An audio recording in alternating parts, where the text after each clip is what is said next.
बिस्मिल्लाहिर्रहमानिर्रहीम। अस्सलाम वालेकुम दोस्तों, इंडियन पॉलिटिक्स में इस वक्त अब तक का सबसे बड़ा और सनसनीखेज घमासान छिड़ गया है। दिल्ली में स्टूडेंट्स पर हुई भयानक वायलेंस और पैलेट गन्स के यूज को लेकर लीडर ऑफ अपोजिशन यानी राहुल गांधी ने सीधा होम मिनिस्टर अमित शाह से रिजिग्नेशन मांग दिया है। उन्होंने लोकसभा के अंदर खुला ऐलान कर दिया है कि दिल्ली पुलिस और सिक्योरिटी फोर्सेस बिना होम मिनिस्ट्री के अप्रूवल के हमारे ही देश के बच्चों पर लीथल फोर्स और पैलेट गन्स नहीं चला सकती। राहुल गांधी ने 25 जुलाई को चिट्ठी लिखकर सीधे 2 सवाल पूछे थे, पर 29 जुलाई तक सरकार की तरफ से ना तो कोई जवाब आया और ना ही कोई एक्नॉलेजमेंट। तो आखिर इस वायलेंस का ऑर्डर किसने दिया था?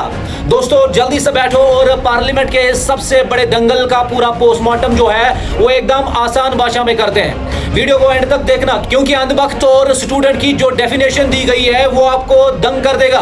देखो दोस्तों, पहले पार्लियामेंट के इस पूरे मामले को समझो। राहुल गांधी ने दावा किया है कि उन्होंने इसी संसद परिसर में होम मिनिस्टर का काफिला देखा, पर उनमें हाउस के अंदर आकर जवाब देने की हिम्मत नहीं है। उन्होंने कहा कि अगर वो गिल्टी नहीं है तो 2 मिनट में आकर सच क्यों नहीं बता देते। जब राहुल गांधी ने निशाना साधा तो रूलिंग पार्टी के नेता नियम की किताब उठाकर सबूत मांगने लगे कि क्या आपके पास कोई ऑफिशियल ऑर्डर है। यहां पर एंट्री होती है समाजवादी पार्टी के चीफ यानी अखिलेश यादव की। उन्होंने सीधा पलटवार करते हुए कहा कि अगर लीडर ऑफ अपोजिशन ने इतना गंभीर आरोप लगाया है तो अब यह सरकार की जिम्मेदारी बनती है कि वो पूरे देश को साफ साफ बताए कि आखिर किसने स्टूडेंट्स और युवाओं पर गोली चलाने का ऑर्डर दिया था। दोस्तों अब सबसे बड़ा ट्विस्ट देखो, एक तरफ लोकसभा में कर में राज्य मंत्री जितेंद्र सिंह और संबित पात्रा कह रहे हैं कि कोई गोली ही नहीं चली, सिर्फ टीयर गैस का यूज हुआ था। लेकिन दूसरी तरफ द हिंदू और न्यूज लॉन्ड्री की इन्वेस्टिगेटिव रिपोर्ट्स ने सरकारी झूठ की धज्जियां उड़ा दी है। दोस्तों सरकारी पक्ष के झूठ के बीच सुप्रीम कोर्ट ने इस पूरे मामले का सख्त संज्ञान लिया है और एक independent SC monitored high power committee से इसके निष्पक्ष जांच करवाने की बात कही है। दोस्तों अब बात करते हैं उस बहस की जिस पर पार्लियामेंट में बहुत भयानक हंगामा हुआ। राहुल गांधी ने हाउस के अंदर स्टूडेंट्स की 3 कैटेगरीज बताई, जिसे सुनकर बीजेपी पूरी तरह भड़क गई। पहली कैटेगरी द स्टूडेंट, वो युवा जो खुले दिल और दिमाग से सच को जानना चाहता है, जिसका सच उसके सीने पर लिखा होता है। दूसरी कैटेगरी द इडियट, जो इस भ्रम में रहता है कि वही भगवान है और पूरी दुनिया का ज्ञान उसी के पास है, इसीलिए वो अपनी एक झूठी इमेज बनाता है। स्पीकर ने वर्ड को अनपार्लियामेंट्री बताकर रिकॉर्ड से हटा दिया।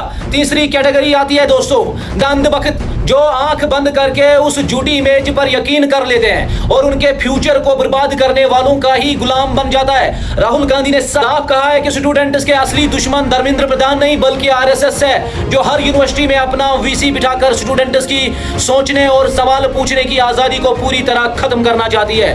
पर अब देश के युवा इस डर से आजाद हो चुके हैं और किसी भी कीमत पर अंधभक्त बनने को तैयार नहीं है। तो मेरे दोस्तों अब सवाल बिल्कुल साफ है, इतने दिन बीत जाने के बाद भी एक कद्दावर नेता माने जाने वाले अमित शाह आखिर इस पूरे मामले पर खुलकर जवाब क्यों नहीं दे रहे हैं? क्या उन्हें रिजिग्नेशन देना चाहिए? आपको क्या लगता है मेरे दोस्तों?